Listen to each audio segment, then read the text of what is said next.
శ్రీగురుభ్యో నమ. శ్రీ మహాగణాధిపతయే నమ. శ్రీ సరస్వత్యే నమ. వక్లరా వ్యాస ప్రోక్తం మహాభారత ఇతిహాసం చెప్పుకున్నాం. నిన్నటి వరకు మనం ఆది సభారణ్య విరాట ఉద్యోగ భీష్మ ద్రోణ కర్ణ శల్య సౌప్తిక స్త్రీ పర్వాలనే 11 పర్వాలు చెప్పుకున్నాం. 18 పర్వాలకి 11 పర్వాలు పూర్తయినాయి. 12వదైన శాంతి పర్వంలో కూడా 122వ అధ్యాయం వరకు చెప్పుకున్నాం. 123వ అధ్యాయం చెప్పుకునే ముందు వ్యాసుల వారిని ప్రార్థన చేసుకున్నాం. వ్యాసాయ విష్ణురూపాయ వ్యాసరూపాయ విష్ణవే నమో వై బ్రహ్మణదేవాయ నమో నమః. నారాయణం నమస్కృత్య నరం చైవ నరోత్తమం దేవీం సరస్వతిం వ్యాసం తతో జయముదీరయే. समर्थ सद्गुरु साईनाथ महाराज की जय.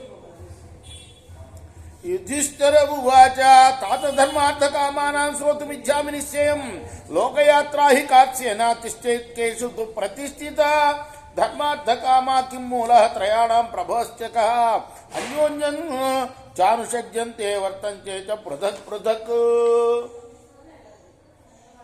ధర్మరాజు మళ్ళీ అడుగుతున్నాడు భీష్మాచార్యుల వారిని, భీష్ముల వారిని, తాతయ్య గారిని, అయ్యా ధర్మార్థ కామాలను గురించి నీ నిశ్చితాభిప్రాయాన్ని వినాలి అనుకుంటున్నాను. లోకయాత్ర సంపూర్ణంగా జరగాలంటే వేటి మీద ఆధారపడి ఉంటుంది? ధర్మార్థ కామాలకు మూలం ఏమిటి? ఈ మూడింటి యొక్క ఉత్పత్తి కారణం ఏమిటి? ఒక్కొక్కసారి ఒకదాంతో ఒకటి కలిసి ఒక్కోసారి విడివిడిగా ఎందుకుంటాయి ఇవి? భీష్మ ఉవాచ భీష్ములు వారు చెప్తున్నారు, యదా తే స్యుః సుమనసః లోకే ధర్మార్థ నిశ్చయే కాల ప్రభవ సంస్థాసు సజ్జంతే చ త్రయస్తదా. లోకంలో మనుషులు చిత్తశుద్ధి కలిగి ధర్మపూర్వకంగా ఏదైనా అర్థాన్ని పొందాలని నిశ్చయించుకొని ప్రవర్తించినప్పుడు సరైన కాలం, కారణం, కర్మానుష్ఠానం వల్ల ధర్మ అర్థ కామాలు మూడు కూడా ఒకటేసారి కలిసి వస్తాయ్యా. ధర్మమూల సదైవార్థ కామోర్ధమలముచ్యతే సంకల్పమూలాస్తే సర్వే సంకల్పో విషయాత్మక. ఇందులో ధర్మం ఎప్పుడు కూడా అర్థప్రాప్తికి అంటే ధనప్రాప్తికి కాలం ఏమిటంటే కారణం ధర్మమే సుమా. ఆ తర్వాత ఆ అర్థానికి కామం అనేది ఫలితంగా చెప్పబడుతున్నది.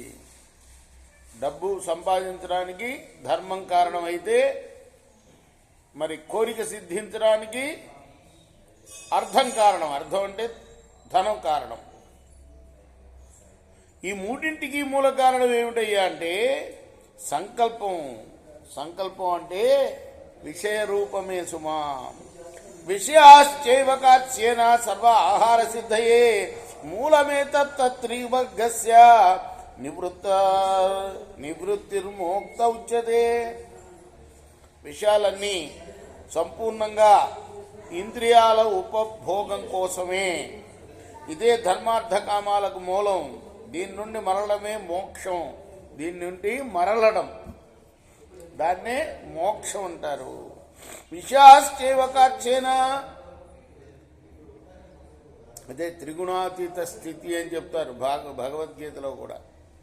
మూడింటికి దూరంగా ధర్మార్థ కామాలకి దూరంగా ఉంటే అదే మోక్షము. అంటే మన విషయాల్ని ఈ మూడింటికి వెనక పడకుండా ఉండటే చూసుకుంటామే. దాన్నే జితేంద్రియత్వం అంటారు, దాన్నే మోక్షము అని అంటారు. విషయాశ్చైవకార్చేన సర్వాహార సిద్ధయే కామోరతి ఫలశ్చాత్ర సర్వైతే చ రజస్వల. ధర్మం వల్ల శరీరం రక్షింపబడుతుంది. ధర్మాన్ని సంపాదించడానికే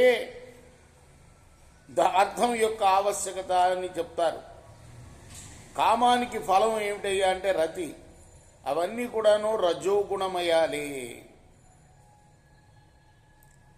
సన్నికృష్టాంశరేదేతాన్ నచైతాన్ మనసాచ్యజేత్ విముక్త తపసా సర్వాన్ ధర్మాదీన్.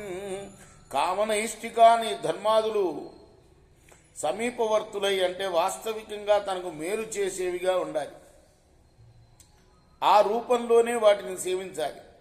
అంటే వాటిని కళ్యాణకారకులుగా తెలుసుకోవాలి, ఉపయోగించుకోవాలి. మనస్సుతోనైనా వాటిని త్యజించకూడదు. అంటే ఇక స్వరూపంతో శరీరం ద్వారా త్యజించడం సుదూరమైన సంగతి సుమా, చాలా కష్టం అది. కేవలం తపస్సు చేతను విచారణ చేయటం ద్వారానో మాత్రమే వాటి నుండి ముక్తుడవ్వాలి. అంటే ఆసక్తిని ఫలాన్ని విడిచిపెట్టిన తర్వాతనే ఈ ధర్మార్థ కామాలన్నింటినీ కూడా సేవించాలి. శ్రేష్ఠే బుద్ధిస్త్రివర్గస్య యదయం ప్రాప్నుయా నరః కర్మణా బుద్ధిపూర్వేణ భవచ్చద్దో నవా పునః. ఆసక్తిని ఫలేచ్ఛని విడిచి త్రివర్గాలను సేవిస్తే దాని పర్యవసానం శుభంగా ఉంటుంది. అంటే కోరిక ఉండకూడదు,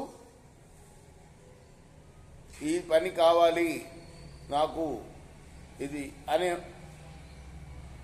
సంకల్పం ఉండకూడదు. అలానే ఇదే ఫలితం రావాలి అనే సంకల్పం కూడా ఉండకూడదు. ఇవి రెండు కనుక విడిస్తే ఆసక్తిని ఫలేచ్ఛను విడిచి త్రివర్గాలంటే ఇవే కామక్రోధ, త్రివర్గాలంటే సత్వగుణం, రజోగుణం, తమో గుణం అన్నమాట.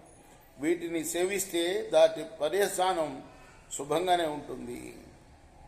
అర్థార్థమన్యద్భవతి విపరీతమధాపరం అనర్థామవాప్యార్థం అన్యత్రా జోపకారకం బుద్ధ్యా బుద్ధిర్హద్దేనా తతజ్ఞాన నికృష్టే. అంతేకాకుండా ఒక్కొక్కప్పుడు ఇతర ఉపాయాలు కూడా అర్ధసాధకాలు అవుతాయి. ఒకప్పుడు అర్ధసాధకమైన కర్మ కూడా వ్యతిరేక ఫలితాన్ని ఇస్తుంది. మనుషుడు ఒక్కొక్కసారి ధనం పొంది కూడా అనర్థకారులైన పనులు చేస్తాడు. కారణం ధనం వల్ల ఏర్పడే ఇతరమైన వివిధ సాధనాలు ధర్మ సాధనకు కూడా సహాయకాలు అవుతాయి. కాబట్టి ధర్మం వల్ల ధనం, ధనం వల్ల ధర్మం కలుగుతాయి. అజ్ఞానులు, అల్పబుద్ధులు, మోహితులైన మూఢులు ఈ మానవీయ విషయాన్ని నమ్మరు. కాబట్టి వారికి రెండింటి ఫలాలు సులభం కావు. అపజ్ఞానములో ధర్మామలోర్జస్య నిగూహనం సంప్రమోదమలః కామః భూయః స్వగుణ వర్జిత. ఫలేచ్ఛ అనేది ధర్మానికి మాలిన్యం, కూడబెట్టడం అర్థానికి మాలిన్యం, ఆమోద ప్రమోదాలు కామానికి మాలిన్యం. కానీ ఈ త్రివర్గాలు తమకు ఉండే దోషాలు లేకున్నట్లయితే అవి కళ్యాణకారకాలు అవుతాయి. అత్రాప్యుదాహరం తీమం ఇతిహాసం పురాతనం కామందకస్య సంవాదం ఆంగరిస్థస్య శోభయా. ఈ విషయంలో ప్రాజ్ఞులైన వారు ఒక ఇతిహాసం ఉంది, దాన్ని చెప్తారు. అది ఏమిటయ్యా అంటే కామందక ఋషి ఆంగరిష్ఠుడు అనే ఇద్దరికి జరిగిన సంవాదం. దాన్ని మనం రేపు చెప్పుకుందాం. కృష్ణార్పణమస్తు. సాయి కృష్ణార్పణమస్తు. స్వస్తి ప్రజాభ్య పరిపాలయంతాం న్యాయేన మార్గేణ మహిమేష. గోబ్రాహ్మణేభ్య శుభమస్తు. నిత్యం లోకాః సమస్తాః సుఖినో భవంతు. కృష్ణార్పణమస్తు. సాయి కృష్ణార్పణం.